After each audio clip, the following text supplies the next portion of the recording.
시간이, 시간이 너무 빨리 지나가는 것 같죠? 예, 벌써 한 기가 지나고 새로운 한 기가 시작이 되었습니다. 이번 기회에 우리가 함께 공부할 교재는 총 제목이 하나님과 함께 자라가는 삶이라는 제목입니다. 우리의 신앙의 연조가 어떠하든지 상관없이 태어날 때부터 50년, 60년, 70년 하나님을 섬기던 사람이든지 아니면 갓 하나님을 받아들였던 사람이든지 상관없이 어, 이 하나님과 함께 자라하는 것 이것은 모든 그리스도인들에게 필요한 일이다라고 생각합니다. 나는 이만큼 자랐으니 이제 더 이상 필요 없다라고 할 그런 이 지점은 없다라고 생각합니다. 그리스도의 장성한 분량에 이르기까지 자라나기 위해서는 우리가 이 땅에서뿐만 아니라 하늘 가서도 계속 자라나야 할 것입니다. 예, 근데 그 놀라운 특권이 오늘 현재 우리가 땅을 붙이고 살고 있는 발을 붙이고 살고 있는 여기에서부터 시작된다라는 것은 큰 특권이라고 생각을 합니다. 성경은 평생에 걸친 하나님과의 관계를 예, 경주에 비유를 합니다. 우리 교과적 총론에서 그렇게 얘기하고 있죠. 근데 그 경주의 상급은 썩지 아니할 면류관 그리고 하나님과 함께하는 영생입니다. 이 영적인 경주는 단거리 경주가 아니라 뭐라 그랬죠? 마라톤이라 그랬습니다. 때로는 달리기를 멈출 때도 있고요. 심하게 넘어질 때도 있을 것입니다. 그런 일이 생길 때 우리는 그저 다시 일어나서 계속 달리면 됩니다. 피할 수 없는 시련, 고난이 닥쳐와도 우리는 끝까지 달려야 합니다. 그런데 마라톤에서 이 달리기를 할 때 가장 중요한 게 무엇이냐면 아마 혼자 달리면 26.2마일인가요? 이것을 혼자 달리면 굉장히 고독하고 힘든 경주가 될 거예요. 그런데 같이 옆에서 동행하는 사람, 같이 달려주는 사람이 있을 때 우리는 지치지 않고 옆에서 서로 격려하면서 그 마지막 경주 골인 지점까지 함께 나갈 수 있을 거라고 생각을 합니다. 그런 의미에서 이번 기회의 이 주제는 평범한 것 같지만 우리에게 꼭 필요한 기별이다라고 생각을 합니다. 더군다나 이번 기를 기록하신 저자가 니나 에치슨 이 여자분이 기록을 해주셨어요. 그래서 훨씬 더 따뜻한 감성적인 그런 느낌들을 우리가 이번 교과를 공부하는 동안 예, 더 느끼게 될 것이고, 그리고 현실적이고 직접적인 그런 표현들이 많이 나오는 것을 우리가 보게 될 것입니다. 오늘은 제1과 교과로 실태 파악이라고 하는 제목으로 우리가 함께 공부를 하도록 하겠습니다. 제목 그대로 먼저 우리 신앙의 현재 상태를 정직하게 보려고 하는 시간입니다. 주님과의 관계가 뜨거운지 아니면 형식만 남아있는지 아니면 회복이 다시 필요한지 말씀 앞에서 정직하게 우리 자신을 점검해 보는 시간입니다. 우리 그 교과책의 제일 마지막 질문이죠. 20페이지 함께 토의를 위해서 네 번째 질문입니다. 하나님과의 관계에 대해 스스로에게 과감하게 심지어 고통스러울 정도로 솔직해 보라. 아, 이 방에서 우리가 그거를 솔직하게 나눌 수 있는 시간이 있을지는 모르겠습니다. 그러나 개인적으로 이 하나님과의 관계를 솔직하게 그리고 심지어 고통스러울 정도로 자기 자신을 한번 진단해 보는 시간이 필요합니다.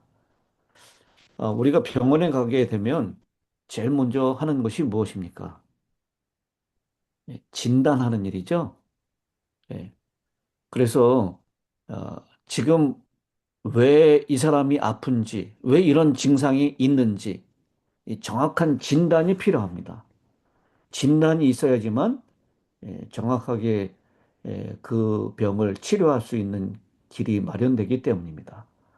이 오늘 교과는 우리가 하나님 앞에서 하나님과의 관계에서 어떤 관계에 있는지 정확하게 진단해 볼 뿐만 아니라 마지막에는 예수님 안에 거하는 실제적인 길까지 우리에게 제공을 하고 있습니다.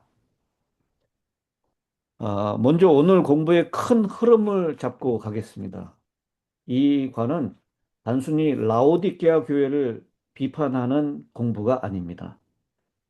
말씀 앞에서 내 상태를 보고 예수님의 책망을 사랑으로 듣고 결국은 성령 안에서 다시 연결되는 길을 배우는 공부입니다.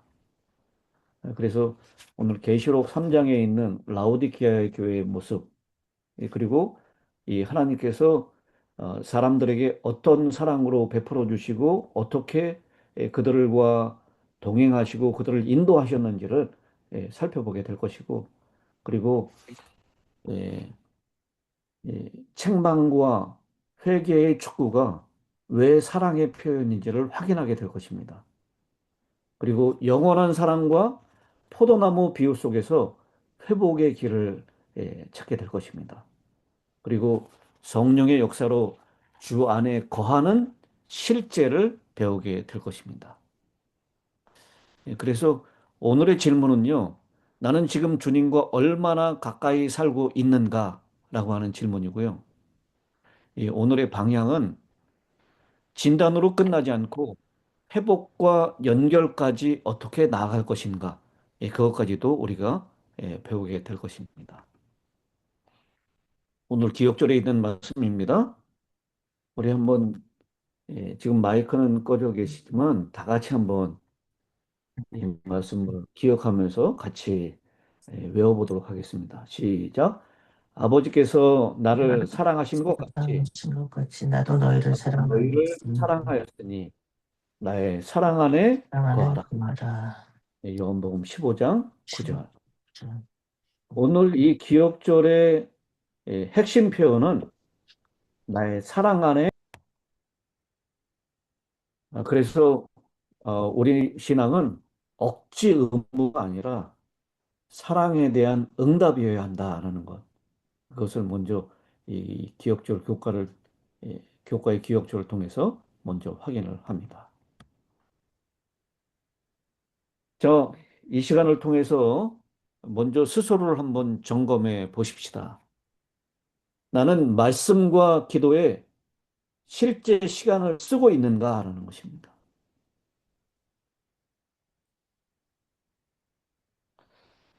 어, 지금 남을 평가하는 시간이 아니라요. 나를 정직하게 보는 시간입니다. 우리가 교회 안에 오래 있었다고 해서 신앙생활의 연조가 깊다고 해서 자동으로 뜨거운 신앙이 되는 것은 아닙니다. 우리가 이미 그것은 경험한 것입니다. 오히려 익숙하다라고 하는 것 때문에 무감각해질 수 있다라는 것입니다.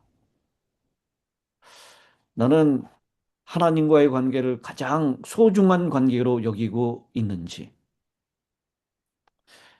나는 신앙이 뜨겁기보다 무감각해져 있지는 않은지, 나는 예수님을 모신 채 살고 있는지, 아니면 문 밖에 두고 있는지, 오늘 이 말씀을 통해서 우리 자신을 솔직하게 비춰볼 수 있게 되길 바랍니다.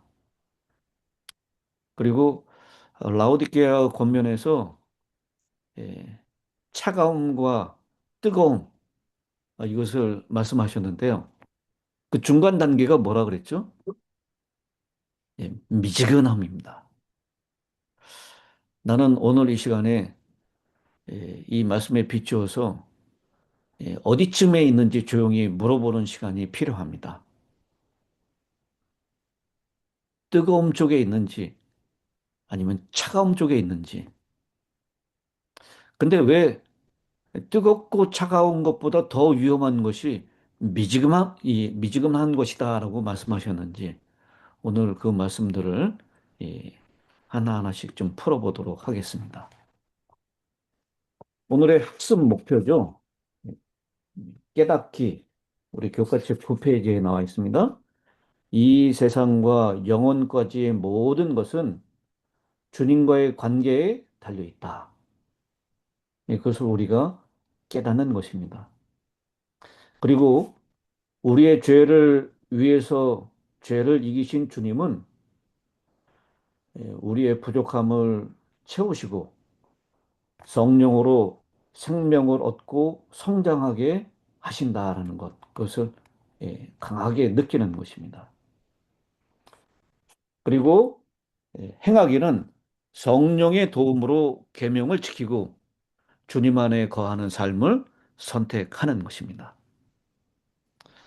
오늘 이 공부가 그저 우리가 얻는 정보만이 아니라 우리의 삶을 실제로 변화시키는 성령을 우리의 삶 가운데 초청하는 그런 놀라운 능력의 시간이 되기를 바랍니다. 자, 그러면 오늘 일요일 소지부터 시작을 하도록 하겠습니다. 우리의 상태입니다. 예수님은 마지막 시대의 교회의 상태를 막연하게 말씀하지 않으시고 아주 구체적으로 진단하십니다. 중요한 것은 예수님이 멀리서 보시는 분이 아니라 내가 안다라고 하시는 것처럼 누구보다도 어쩌면 우리 자신보다도 우리 자신을 너무 잘 알고 계십니다. 하나님이 예수님이 우리를 아신다라고 하는 것. 여러분, 하나님이 우리를 다 속속들이 아신다. 이게 여러분에게 좀 두려움으로 느껴지십니까? 아니면 소망으로 느껴지십니까? 예, 이 말씀이 두렵지만 동시에 소망이 있습니다.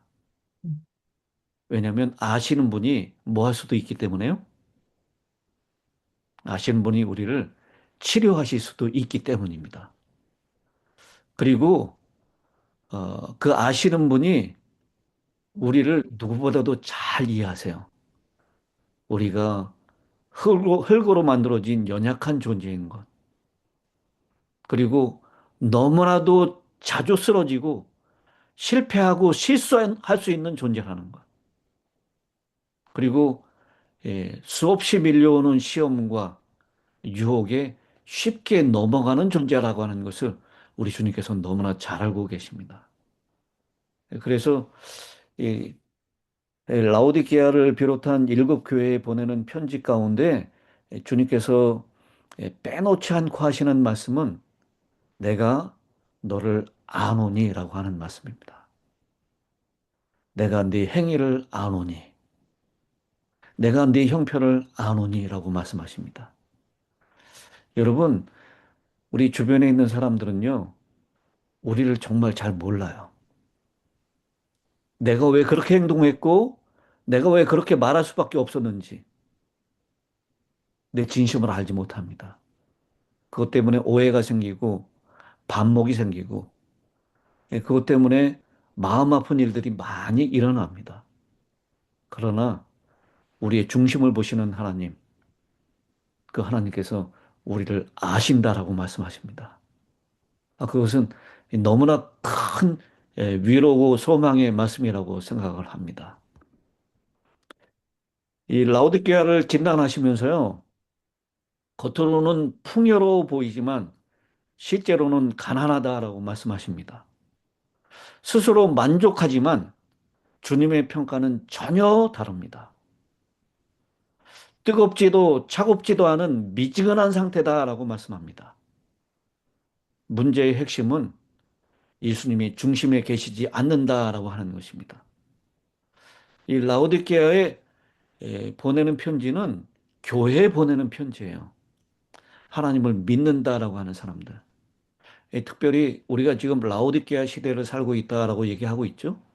이 마지막 시대입니다. 우리 마지막 시대의 성도들의 모습, 가장 큰 문제는 자기 평가와 주님의 평가가 다르다라는 점입니다. 본인은 괜찮다고 생각하는데 주님은 매우 심각하다라고 여기십니다.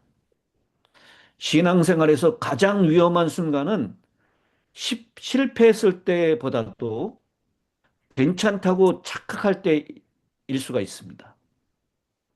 그래서 영적인 각성은 늘 자기 만족을 깨트리는 데부터 시작합니다. 계시록 3장 17절이죠. 네가 말하기를 나는 부자라 부족한 것이 없다 하나 네 곤고한 것과 가련한 것과 가난한 것과 눈먼 것과 벌거벗은 것을 알지 못하는도다. 자기의 평가하고 주님의 평가가 어쩌면 이렇게 다를 수가 있습니까? 자기는 부자고 모든 것을 갖추고 모든 것을 잘 분별할 수 있는 부족한 것이 없는 사람이다라고 생각하는데 주님은 그렇지 않다는 것이죠.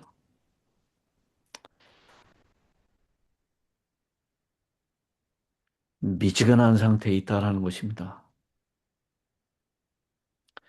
이 미지근함이 문제다라고 말씀을 드렸는데요.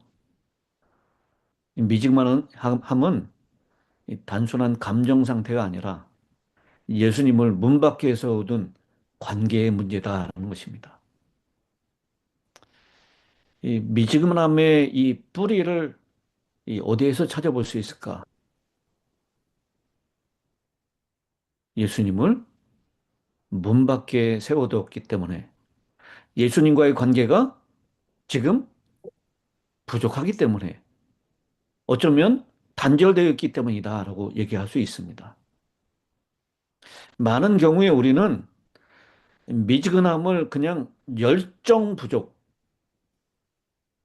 열심 부족이다라고 생각할 수 있습니다. 그런데 이 오늘 일과의 흐름을 따라가다 보면 이 미지근함의 진짜 근본적인 문제는 예수님이 중심에서 밀려나 계신 상태이다라는 것입니다. 이 다시 말해서 미지근함은 병의 이름이 아니라 증상이다라는 거예요. 주님과의 실제 교제가 약해질 때 신앙은 자연스럽게 형식으로 기울게 된다라는 것이죠. 이 증상들을 몇 가지 좀 살펴보겠습니다. 하나님과 짧게만 만나도 충분하다고 여깁니다. 일주일에 한 번, 아니, 일주일에 예배 시간에 우리가 밥 먹을 때 잠깐 기도하는 것, 하나님과 짧게만 만나도 충분하다고 여기는 것입니다. 그리고 신앙이 습관은 되었지만 갈망은 약해지는 것입니다. 우리가 기도는 그냥 습관적으로 그냥 입에서 줄줄줄 나오는데 그 마음에서 정말 간절함이 약해지는 것입니다. 그리고 행사와 활동은 있지만 중심의 교제가 약해지는 것입니다. 이 교회 활동에 열심히 참여합니다. 선교 활동, 선교제에 가서도 활동합니다. 그런데 중심의 교제가 약해지는 증상이 나타납니다. 그리고 아마 이게 우리 모두의 증상 가운데 하나라고 생각하는데요. 예수님을 어느 때만 찾는 것입니까? 예수님을 필요할 때만 찾는 것입니다. 어렵고 힘들 때만 찾는 거예요. 이 미지근함의 증상들이에요. 근데 제가 아까 말씀드렸듯이 미지근함의 이 증상은 그 뿌리가 어디에 있다고요? 예수님을 문 밖에 세워뒀기 때문입니다. 예수님을 우리의 삶의 중심에서 밀어내버린 결과로 그런 증상들이 나타난다는 것입니다. 근데 여기서 정말 은혜로운 장면이 나옵니다. 예수님은 우리의 상태를 그냥 폭로만 하지 않으시고요. 바로 필요한 치료제를 제시하십니다. 바로 불로 연단한 금을 사라라고 얘기합니다. 참된 믿음, 하늘의 부요함, 그리고 흰옷을 사서 입어서 우리의 벌거벗은 수치를 가리라고 얘기합니다. 그리스도의 의로 우리의 수치를 가리는 것입니다. 그리고 어, 안약을 사서 바르라. 영적인 눈을 열어서 분별력 있게 참된 상태를 보라라고 하는 것입니다. 중요한 것은요, 이 모든 것을 우리가 만들어내는 것이 아니라 주님께 받아야 한다라는 점입니다. 실제로 라오디게아는 그 지역이 옷도 유명했고 여러분 아시는 대로 안약도 유명한 곳이었습니다. 부유했어요. 경제적으로 부족한 것이 없다고 생각했습니다. 그런데 우리가 가진 것으로는 안 된다는 거예요. 내가 가지고 있는 이것으로 우리의 부끄러움 수치를 가릴 수 없다라는 것입니다. 내가 활동하고 만족해하는 그런 신앙생활, 이걸로 예, 참된 부요함이 이루어지지 않는다라는 것입니다. 하나님이 우리에게 제공해 주시는 것, 그것을 사라라고 말씀하십니다. 근데 오늘날 어, 우리가 무엇을 살 때는 이 돈을 지불하고 사잖아요. 근데 이때 라오디게아는 이것을 살려면 어떤 것을 원한 걸 살려면 어떻게 했었죠? 이 당시에는 물물 교환이라는 걸 했습니다. 내가 가지고 있는 것을 주고 내가 필요한 것을 얻는 것. 근데 여기 불로 연단한 금을 사고 흰 옷을 사서 입고 안약을 사서 우리의 눈먼 것을 치료하라라고 했는데 우리가 지금 가지고 있는 것들은 우리를 회복시킬 수 없는 것들이기 때문에 그것은 주님께 다 내려놓고 주님께 다 맡기고 하나님께로부터 그것을 문을 교환하라라고 하는 것입니다. 여러분, 우리가 정말 소중하다고 생각하고 우리가 움켜잡고 있는 것, 이걸 주님께 내려놓으시게 되길 바랍니다. 그걸 내려놓을 때 주님이 주시는 것, 우리를 진정으로 회복시킬 수 있는 것, 그것을 우리가 얻을 수 있는 것입니다. 오늘 일요일 소지를 정리하면서 나는 무엇을 바꿔야 할지 한번 정리를 해보고 지나가겠습니다. 분주함보다 먼저 예수님과의 시간을 회복하겠습니다. 이것이 우리의 오늘 이, 이 마음의 선한 결심이 되길 바랍니다. 형식적인 만족 대신에 내 실제 상태를 말씀으로 보겠습니다. 내 주변에 있는 사람들의 평가, 그것보다 하나님이 나에게 말씀을 통해서 어떻게 나를 진단하셨는지, 그리고 내 힘이 아니라 주님이 주시는 의와 주께서 주시는 분별력을 구하겠습니다. 내 지혜와 명철이 아닙니다. 하나님이 주시는 분별력, 그것이 필요합니다. 그리고 예수님 그분을 문 밖에서 두는 생활 습관을 하나씩 끊겠습니다. 음, 오늘 이런 선한 결심이 우리에게 있게 되기를 바랍니다. 신앙은 추상적으로 회개하는 것이 아니라 생활 속에 자리를 다시 정하는 것입니다. 내가 주님을 문 밖에 세워두는 시간, 습관, 우선순위가 무엇인지 살펴보아야 합니다. 그리고 그 자리를 다시 주님께 드리는 것, 그것이 회개의 출발입니다. 오늘 정말 나는 주님과 함께 살고 있는지, 정확한 진단, 그것은 우리를 정죄하기 위한 것이 아니라 우리를 회복하기 위한 첫 걸음인 것을 꼭 기억하시게 되길 바랍니다. 이제 우리의 소지, 책망과 회개와 상급입니다. 강한 책망 속에 담겨져 있는 이 사랑을 봐야 합니다. 이 사람들은 책망이라는 단어를 부담스럽게 느끼지만 예수님께서는 이 책망의 이유를 분명하게 말씀하십니다. 우리를 왜 책망하신다 그러죠? 우리를 사랑하시기 때문이다라고 했습니다. 계시록 3장 19절 모른 내가 사랑하는 자를 책망하노니 책망하고 징계하노니 그러므로 네가 열심을 내어 보게 하라. 그래서 회개는 버림받은 사람들에게 주어지는 말이 아니라 아직도 사랑받는 사람에게 주어지는 초청입니다. 왜 주님께서 이렇게 강하게 말씀하실까요? 예수님의 책망은 감정적인 분노가 아닙니다. 우리를 살리려는 거룩한 사랑의 표현입니다. 예수님은 우리의 현재와 미래를 포기하지 않으십니다.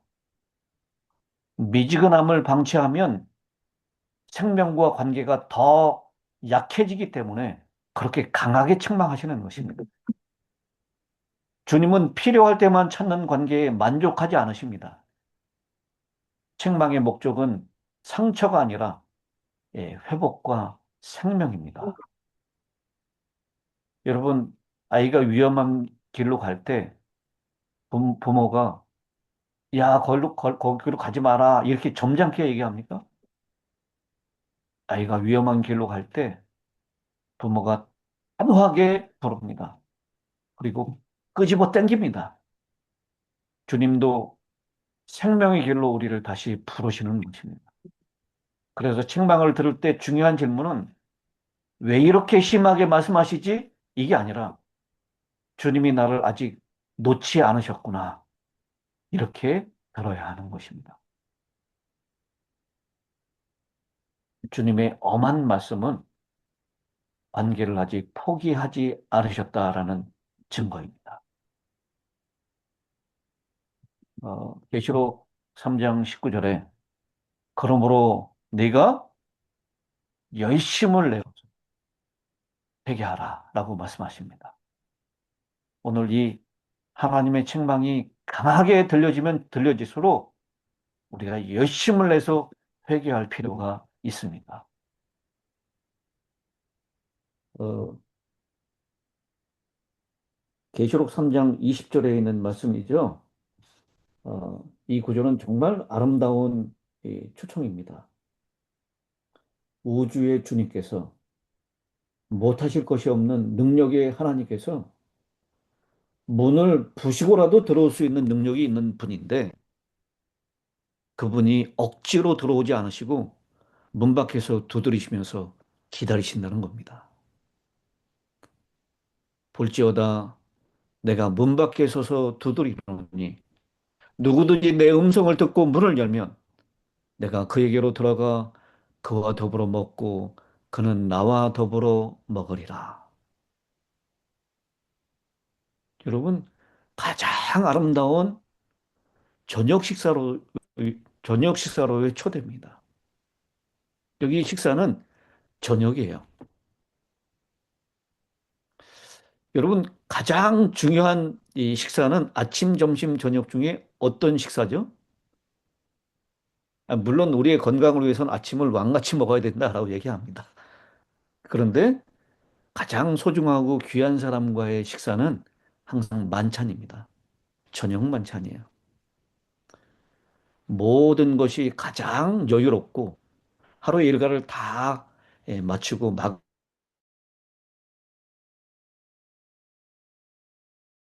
함께 마주할 수 있는 식탁의 자리, 그것은 저녁 식사입니다. 저녁 식사에 함께 참여하게 해달라고. 이 먹을 것, 마실 것, 주님이 다 마련해 놓으셨으니 너는 그저 문만 열고 내 초청에 예, 그냥 응답하면 된다고 말씀하십니다. 이것은 단순한 방문이 아니라요. 친밀한 교제의 언어입니다. 결국 문을 여는 것은 주님 쪽이 아니라 우리 쪽의 응답입니다. 들어오셔서 친밀한 교제를 나누시겠다라는 것입니다.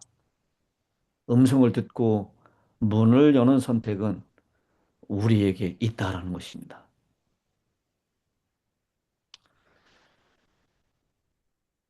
문을 연다는 것이 무엇일까요?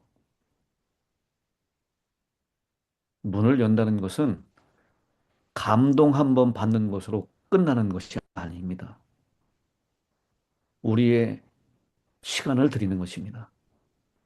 말씀과 기도에 실제 자리를 내어드리는 것입니다. 그리고 우리의 마음을 드리는 것입니다. 숨기던 영역까지 주님 앞에 정직하게 오픈하는 것입니다. 그리고 어, 주님께 내 주권을 맡기는 것입니다. 내 계획보다는 주님의 뜻을 앞세우는 것입니다. 그리고 문을 연다는 것은 순종으로 응답하는 것입니다. 들은 말씀을 오늘의 행동으로 옮기는 것입니다. 다시 말하면 문을 연다는 것은 예수님을 내 삶의 손님으로 모시는 것이 아니라 무엇으로 모시는 거예요? 손님이 아니라 주인으로 모시는 것입니다. 그때 교제는 실제가 되는 것입니다. 문을 열면 교제가 시작되고 교제가 깊어질수록 순종은 부담이 아니라 기쁨이 되는 것입니다. 자, 이제 화요일 소지로 넘어가겠습니다. 화요일의 제목은 영원한 사랑입니다. 여러분, 이 사람을 가장 설레게 하고 예, 이렇게 이 듣고 또 듣고 싶은 말이 있다면 무엇입니까? 사랑한다는 거예요. 여러분 옛날에 이 학교에 교생 선생님이 오면 학생들이 교생 선생님에게 무슨 말 해달라고 요청하죠? 예, 사랑 얘기, 첫사랑 얘기 해달라고 그래요. 얼마 전에 저희 집에 이제 교우님들을 초청해 가지고 함께 식사를 했습니다. 저녁 식사기였어요. 근데 이제 남자들은 1층에서 먹고 여자분들은 2층에서 먹었는데 남자분들은 이런저런 얘기를 하다 보니까 이제 얘기거리가 떨어졌어요. 근데 여자분들은 2층에서 내려오려고 생각을 안 하는 거예요. 그래서 이제 이 남편분들이 이제 한 번씩 올라가 가지고 이제 갈 것을 체결합니다. 근데도 안 내려와요. 그래서 이 총대를 이제 저한테 맡기는 거예요. 아니, 목사님이 올라가서 좀 말씀 좀 해달라고. 그래서 그냥 내버려두라고 그거 안 된다고. 근데 무슨 얘기를 이게 뭐 시간이 이제 많이 지나서 내려오셨는데 이제 막 이제 이 첫사랑 얘기 막 하는데 왜 자꾸 이렇게 재촉하냐. 그러면서 이제 여자분 이 집사님들이 내려오세요. 이 사랑 얘기는 정말 이 시간 가는 줄 모르고 이 사람들을 이 궁금해하고 설레게 하는 이야기입니다. 그런데 여러분 그거 아시죠? 사랑은 화학적으로 얘기하면 우리 뇌에서 그 호르몬의 작용이다라고 얘기해요. 남녀 간의 사랑이 아주 불같이 이 세상의 어떤 것도 극복하지 떼어놓을 수 없는 뭐 우리가 흔히 얘기하는 국경을 초월한 사랑, 또 원수, 원수의 가정이 사랑하는 그 자녀들에 의해서 그 원수됨을 극복하는 그런 이야기들을 우리가 종종 얘기합니다. 그런데 그 뇌에 있는 그 호르몬 작용 때문에 그렇다라고 했는데 그 유효 기간이 얼마나 되는지 아십니까? 유효 기간이 길어봐야 한 2년 정도면 이게 이 호르몬 작용이 점점 약해진다라는 거야. 그런데 오늘 화요일 소지의 제목은 영원한 사랑입니다. 예레미야 31장 3절에 내가 영원한 사랑으로 너를 사랑하기에라고 우리 하나님께서 말씀하십니다. 우리의 상태를 진단하시고 책망하신 뒤에 성경은 곧바로 사랑의 뿌리로 들어갑니다. 왜냐하면 회개도 순종도 또 하나님 안의 거함도 결국 하나님의 먼저 사랑하신 이 사랑 안에서만 가능하기 때문입니다. 그래서 오늘은 우리가 얼마나 부족한가 보다 주님이 얼마나 먼저 사랑하셨는가를 깊이 살펴보도록 하겠습니다.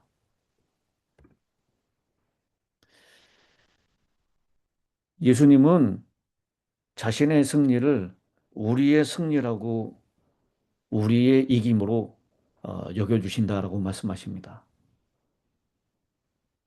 예수님은 죄와 그 형벌을 이기셨습니다. 여기 굉장히 중요한 복음이 이 복음의 핵심이라고 저는 생각합니다. 우리에게 예수님께서 단지 열심히 이겨라 이렇게 말씀하고 있지 않습니다. 열심히 싸워서 이겨라가 아니라요. 내가 이긴 것 같이 너희도 이겨라라고 말씀하세요. 우리의 싸움은 결과가 불확실한 싸움이 아니라 이미 승리하신 주님께 연결된 싸움이다라는 거예요. 그러니 우리는 낙심보다 의지, 자기 신뢰보다 주님 신뢰로 나가야 합니다. 이제 내가 너희를 사랑했으니까, 그리고 예, 회개하라고 책망했으니, 이제 정신 차리고 열심히 싸워서 이겨봐라. 우리를 홀로 그 싸움에 두시는 것이 아니라 그분 안에서 싸우라고 말씀하십니다. 내가 이긴 것 같이라고 하는 말씀은 우리에게 정말 큰 확신을 주고 마음 든든함을 주고 있지 않습니까? 만왕의 왕, 만주의 주이신 그분이 이 우주의 어떤 존재와도 싸워도 이기실 수 있는 분.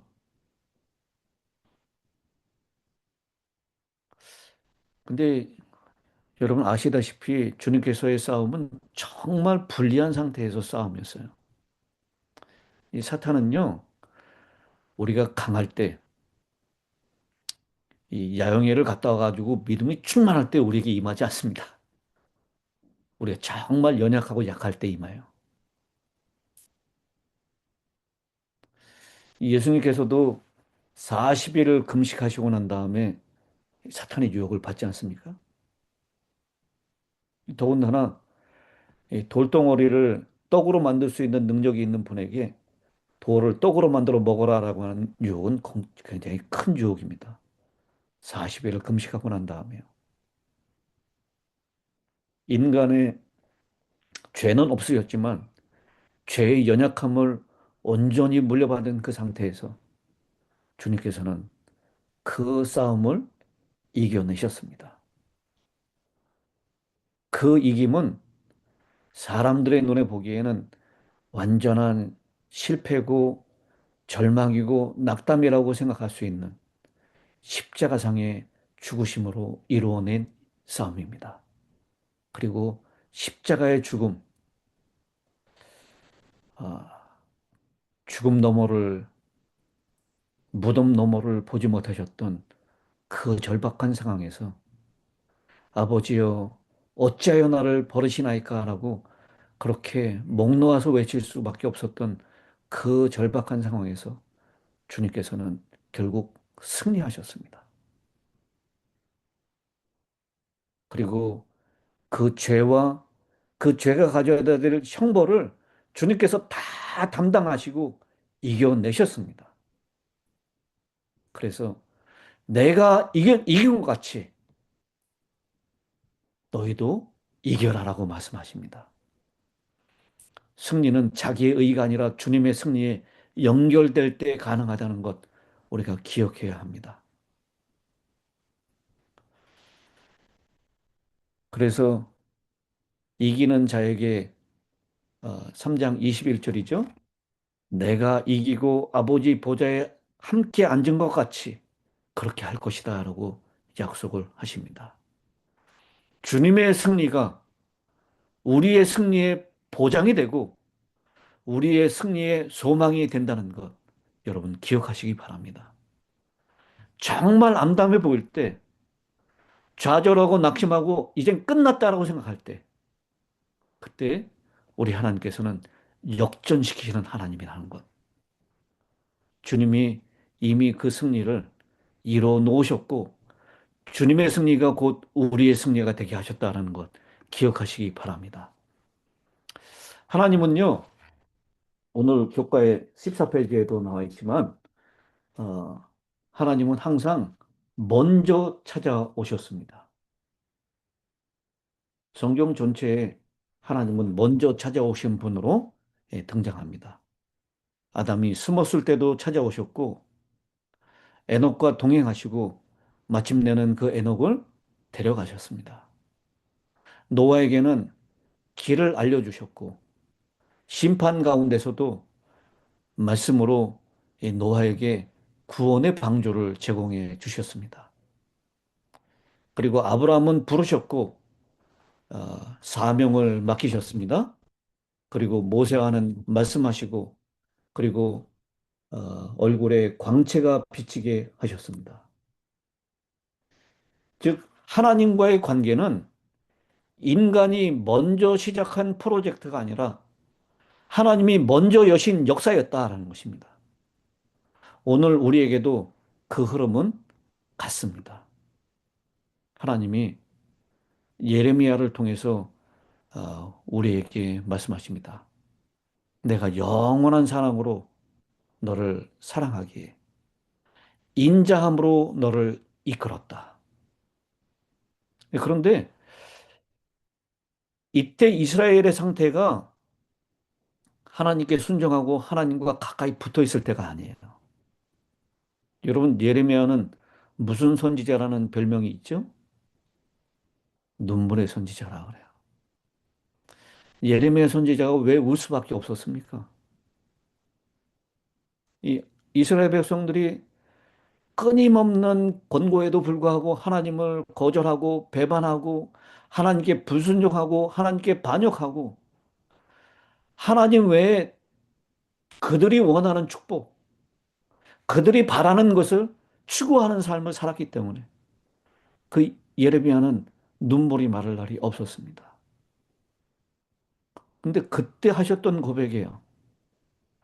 예레미야 31장 3절에 있는 정말 어, 오늘 일과 가운데 에, 이 이 전체의 말씀을 가장 따뜻하게 감싸주는 말씀이라고 생각합니다.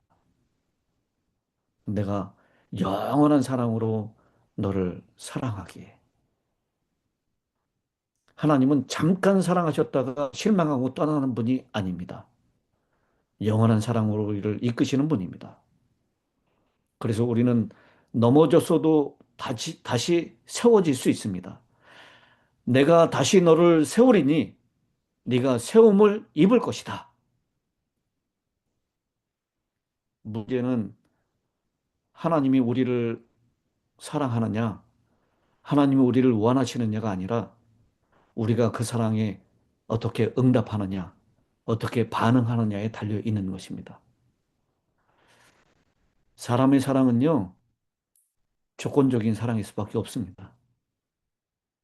우리가 아무리 그리스도를 닮아간다라고 해도 저도 사랑할 만한 사람을 더 사랑하게 되더라고요.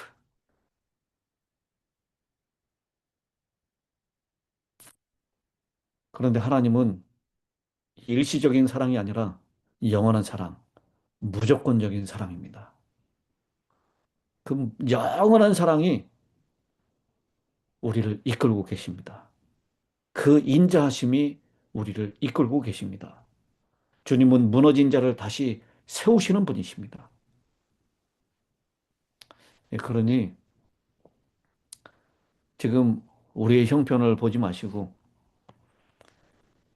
하나님이 어떠한 사랑으로 우리를 사랑하시는지를 보시기 바랍니다.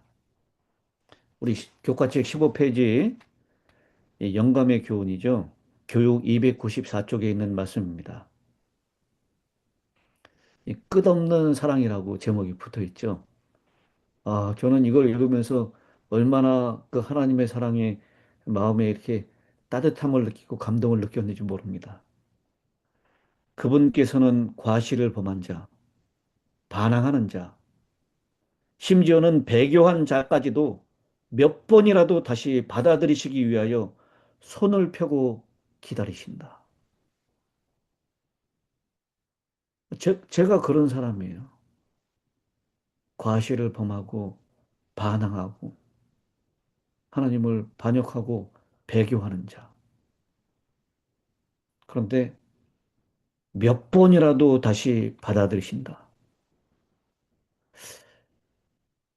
여러분에게 잘못한 사람은 몇 번까지 용서할 수 있나요? 이 당시 랍비들은 세 번, 우리 한국 사람들도 3, 4번, 그래, 3번까지는 참아준다. 3, 4번이라고 얘기하죠. 베드로가 아주 거기에 2배 플러스 하나, 7번까지 용서하면 되겠습니까? 근데 주님은 70번씩 7번이라도 용서해라. 그럼 490번만 용서하면 된다는 얘기인가요? 아니에요. 그런 뜻이 아니라는 거 우리가 너무 잘 알고 있습니다. 몇 번이라도 끝까지 다시 받아주는 겁니다. 그분의 눈에는 모두가 다 소중하지만 난폭하고 우울하고 고집스러운 아이는 더욱 예수님의 사랑과 동정심을 이끌어내는 것이다. 대개 예수님께서는 원인으로부터 결과를 찾아보신다. 가장 유혹에 빠지기 쉽고 가장 과실을 범하기 쉬운 자일수록 그분의 강한 염려의 대상이 된다. 여러분, 하나님께서 우리를 이런 사랑으로, 영원한 사랑으로, 끝없는 사랑으로 사랑하신다는 것 오늘 기억하시고 아, 마음 가운데 새로운 소망이 있게 되기를 바랍니다. 자, 이제 4월 1일 수요일 날 나의 안에 거하라 라고 하는 제목입니다. 내 안에 거하라, 나도 너희 안에 거하리라. 이 넷째 날의 중심은 이 요한복음 15장에 있는 말씀입니다. 예수님은 십자가를 앞두고 제자들에게 가장 중요한 관계의 비밀을 남기십니다. 바로 거하라라는 것입니다. 우리 교과책에서도 말씀했죠. 15장, 요한복음 15장 1절부터 11절까지의 이 거하라고 하는 단어가 몇 번 반복된다고요? 10번 반복된다라고.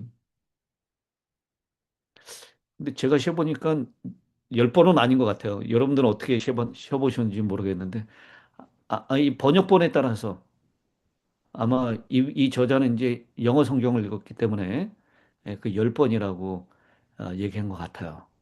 근데 어쨌든 그 몇 번 반복했느냐가 중요한 것이 아니라 주님께서는 이 짧은 이 구절 가운데 거하라고 하는 말, 그것을 계속해서 강조하고 있다라는 것입니다. 이것은요, 잠시 접속하라는 뜻이 아닙니다. 잠시 연결되라 그런 뜻이 아니에요. 연결된 상태로 살아라라고 하는 뜻입니다. 신앙은 일회성인 결심보다 지속적인 거함이 중요합니다. 그러면서 이 포도나무와 이 가지의 이야기를 우리에게 하고 있죠. 예수님은 참 포도나무가 되신다라고 얘기했습니다. 그래서 이 가지는 붙어 있어야 되고 열매를 붙어 있어야지만 열매를 맺는다. 그리고 떨어지면 스스로 할 수 있는 것이 아무것도 없다. 깨끗하게 해서 더 많은 열매를 맺게 된다. 그리고 붙어 있는 것, 다시 말해서 주님 안에 거하는 것, 그것이 살 수 있는 생명의 통로가 된다라고 말씀합니다.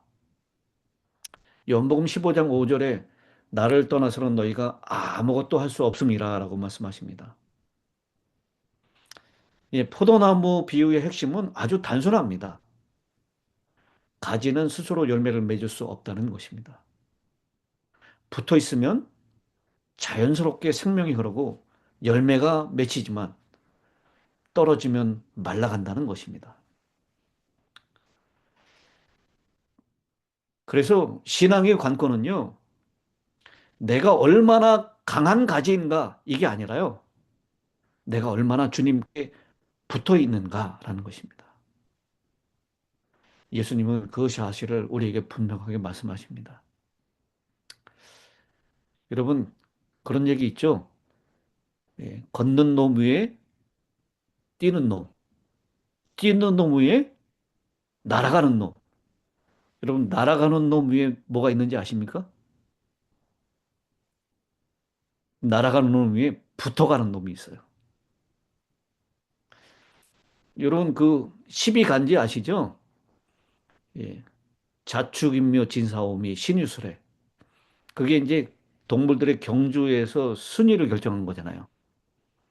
근데 결승점까지 제일 빨리 꾸준하게 쉬지 않고 계속 왔던 것이 누굽니까? 자축, 축. 이게 누구냐면 소예요, 소. 근데 소가 결승점을 딱 통과하려고 하는데 누가 펄쩍 뛰어와? 쥐. 쥐가 붙어왔어요. 쥐는 소 위에 붙어서 온 거예요. 그러니까 여러분, 우리 신앙생활의 관건은 나는 이제 뭐 이제 강해졌으니 강한 가지가 됐으니 더 이상 붙어 있을 필요 없다. 이게 아니라요. 내가 강한 가지인가 이게 중요한 게 아니라 내가 연약한 가지일지라도 포도나무에 붙어 있는가 이게 중요한 겁니다. 아무리 강한 가지라도 떨어져 있으면 곧 말라버린다는 거예요. 그래서 오늘 주님 안에 붙어 있는 것, 주 안에 거한다라는 것, 그것은 말씀 안에 말씀이 내 안에 거하는 것입니다. 예수님의 말씀이 생각과 판단을 다 다스리는 것입니다. 그리고 사랑 안에 거한다라는 것, 그것은 주님의 사랑 때문에, 주님이 주신 은혜 때문에 주님의 계명을 순종하는 것입니다. 근데 여러분, 에, 그 이해가 되면 순종하기가 쉽죠. 근데 이해되지 않으면 이게 순종하기가 참 어려워요. 저희 선배 목사님이 유명한 경구 하나를 남겼어요. 이해되면 순종하고. 여기까지는 괜찮으시죠? 하나님의 말씀과 하나님의 뜻이 이해가 되면 순종하는 거예요. 근데 이해되지 않으면 복종하라. 여러분 한번 적어 놓으세요. 이건 제가 아주 참 우리 선배 목사님, 존경하는 선배 목사님이 남겨놓은 아주 위대한 경고입니다. 이해되면 순종하고 이해되지 않으면 복종하라. 예수님 안에 거한다라는 것, 그것은 신비한 감정 상태로만 이해하면 참 막막해집니다. 근데 예수님은 아주 구체적으로 설명하십니다. 말씀이 우리 안에 있는 것이고, 계명을 지키는 것이고, 그리고 내 자랑이 아니라 주님께 영광이 드러나도록 우리의 삶에서 열매를 맺는 것입니다. 그리고 주 안에서 우리가 그렇게 살아가는 것이 억지로 하는 노역이 아니라, 예, 비록 힘들고 희생이 필요한 일이라 할지라도 기쁨이 충만해지는 것입니다. 그래서 이 주님 안에 거한다는 것은 보이지 않는 내면만이 아니라 우리의 삶의 방향과 태도 속에 나타나는 현실입니다. 예, 말씀이 내 안에 거하고 하나님의 사랑 때문에 그 계명을 지키게 되고, 그리고 저절로 주님이 주신 열매를 맺는 것입니다. 그리고 그 열매 맺는 일이 나를 희생하고 힘들고 어려운 일이라 할지라도 그것이 내 기쁨이 되는 것. 그것을 주님 안에 거하는 것이다라고 얘기합니다. 결국 이 수열 소지의 결론은 분명합니다. 라오디게의 문제를 해결하는 길은 더 많은 종교 활동이 아니라 주님 안에 거하는 것입니다. 연결이 회복되면 순종할 수도 있고요. 열매 맺을 수도 있고 기쁨도 따라옵니다. 그래서 신앙의 회복은 바깥을 더 꾸미는 것이 아니라 생명의 근원에 다시 더 붙어 있는 것입니다. 자, 이제 시간이 많이 지나갔기 때문에 목요일 소재로 빨리 넘어가겠습니다. 포도나무에 연결된 똑같은 흐름이고 똑같은 강도인데 예, 포도나무에 실제로 어떻게 연결되는가라고 하는 것을 우리에게 말씀합니다. 여기서의 핵심은 무엇이죠? 포도나무에 우리가 어떻게 연결될 수 있는가? 하나님 안에 어떻게 우리가 거할 수 있는가? 이것의 핵심은 성령님입니다. 우리는 스스로를 살려낼 수 없는 가지와 같지만 성령께서 생명을 공급하실 때 다시 살아 움직일 수 있게 됩니다. 그래서 하나님과 연결될 수 있는 것, 하나님 안에 거할 수 있는 그 실제는 결국 성령의 역사 없이는 불가능하다라는 것입니다. 누가복음 11장 13절이죠. 하물며 너희 천부께서 구하는 자에게 성령을 주시지 않겠느냐. 오늘 교과는 성령을 포도나무의 수에게 비유합니다. 뿌리에서 시작된 생명이 줄기를 지나서 가지로 흘러갈 때 열매가 맺히듯이 하나님의 사랑이 그리스도를 통해서 우리에게 오고 성령께서 그 생명을 실제로 흘려보내실 때 삶이 살아나는 것입니다.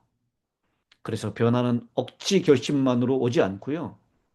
성령의 생명 공급 안에서 일어나시는 것입니다.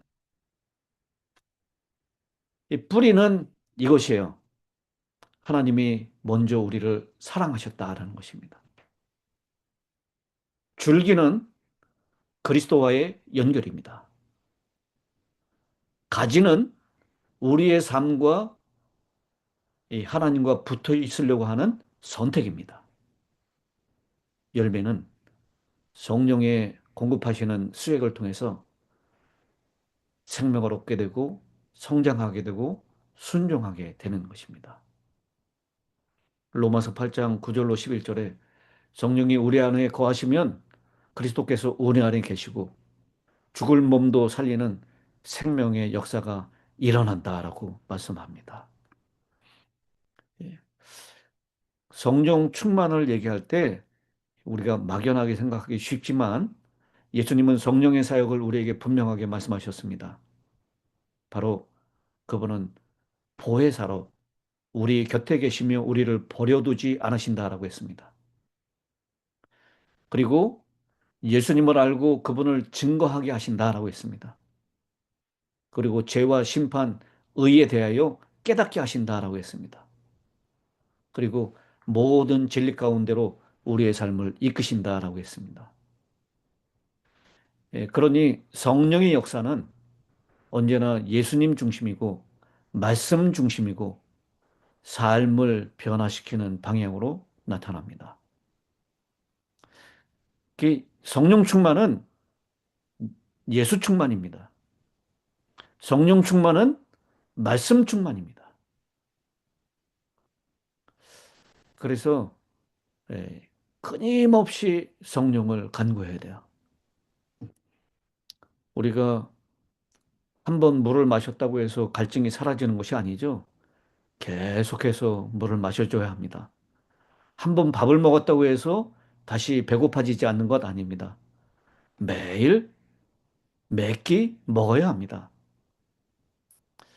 우리 이 성령을 매일 구해야 합니다. 마지막으로 이 목요일 소주에서는 아주 실제적인 루틴을 우리에게 연결해 주는데요. 하루를 말씀으로 열고 내 상태를 말씀의 거울로 비춰봐야 한다는 것입니다. 그리고 성령을 구하며 예수님과 실제로 대화하는 기도가 매 순간 매일 필요하다라는 것입니다. 그리고 오늘 들은 말씀 하나를 우리의 삶에서 바로 실천하는 것입니다. 그리고 받은 은혜를 이웃과 공동체 안에서 증거하고 나누는 것입니다. 말씀 없는 성령 추구도 없고요. 성령 없는 말씀 지식도 온전하지 않습니다. 오늘 너희가 악할지라도 자녀에게 좋은 것을 줄 줄 알거든 구하는 자에게 하물며 구하는 자에게 성령을 주시지 않겠느냐라고 말씀하신 하나님. 이 약속의 말씀을 붙잡고 오늘 성령께서 우리 안에 생명으로 수액을 공급하시도록 성령을 초청하시게 되길 바랍니다.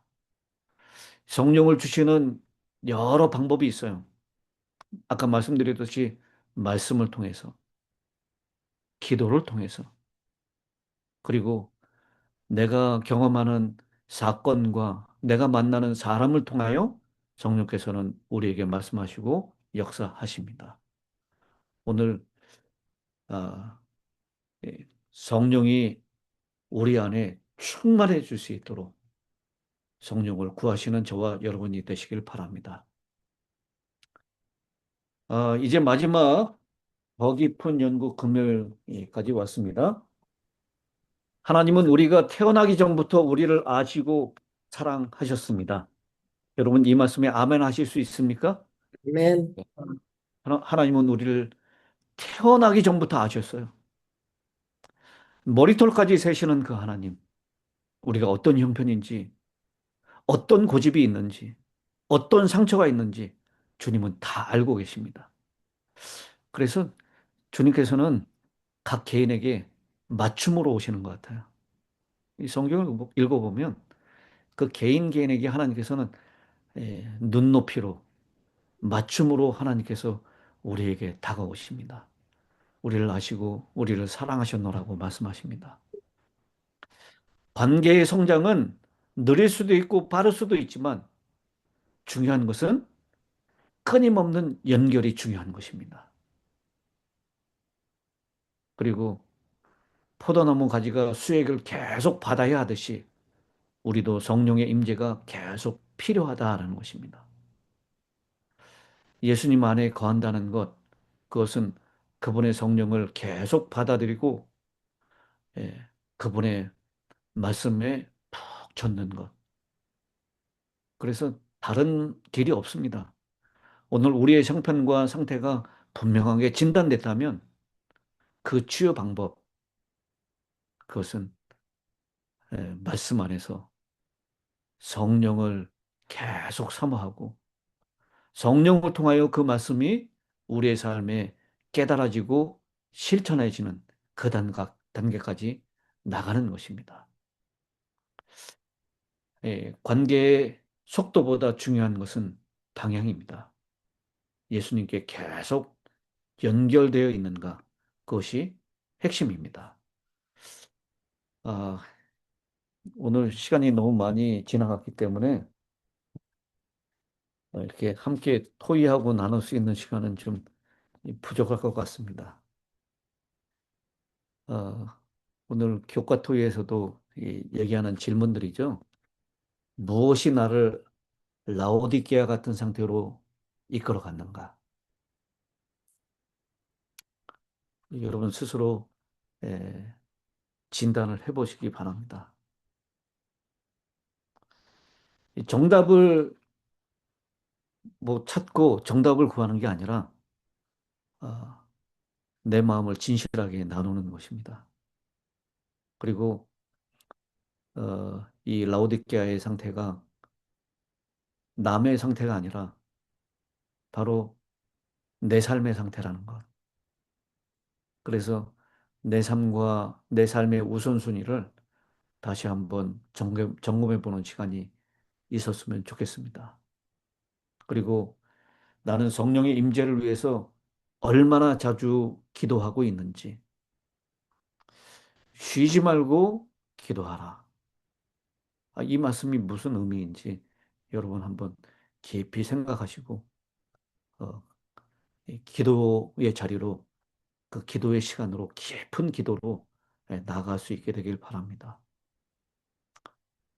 그리고 어, 주님과의 친밀한 관계를 가로막는 습관 하나가 뭐 여러 습관이 있겠지만 오늘 그 습관 하나를 이번 주에 아, 물물 교환하듯이 어떻게 무엇으로 바꿀 수 있는지 한번 생각하시고 우리 삶에 적용하시고 실천하실 수 있게 되기를 바랍니다. 오늘 이 이렇게 대면에서 하지 않기 때문에 참 어색한 분위기고 또 지금 마이크도 다 꺼져 있는 상태고 참 힘든 상태입니다. 그런데 오늘 있는 교과의 말씀들을 우리가 이렇게 함께 살펴봤습니다. 이번 이 하나님과 함께 자라가는 삶, 이 교과를 공부 통해서 우리가 주님의 장성한 분량까지 함께 자라갈 수 있게 되기를 주님의 이름으로 축원드립니다. 감사합니다. 감사합니다, 목사님. 목사님 먼저 기도해 주시고. 예, 기도하겠습니다. 하늘에 계시는 아버지 하나님, 저희의 마음을 열어드립니다. 오늘도 말씀 안에 거하게 하시고 성령으로 제 삶을 살려 주시옵소서. 나의 사랑 안에 거하라고 애소하시는 주님의 음성을 듣게 하시고 그 음성에 반응하는 하루가 되게 하여 주시옵소서. 오늘 벌거벗고 가난하고 눈먼 상태인 것을 바로 진단했습니다. 남이 아니라 바로 나의 상태입니다. 오늘 주님의 처방전을 기꺼이 따르겠습니다. 열심을 내서 회개하라고 하는 그 음성을 오늘 붙잡습니다. 성령 하나님, 저희와 함께 하시고 그렇게 우리의 삶 가운데 주님을 주인으로 모실 수 있도록 주님 안에 거하실 수 있도록 예, 오늘 새롭게 결심하오니 저희와 함께하여 주시옵소서. 예수님의 귀하신 이름으로 기도드리옵나이다. 아멘. 아멘.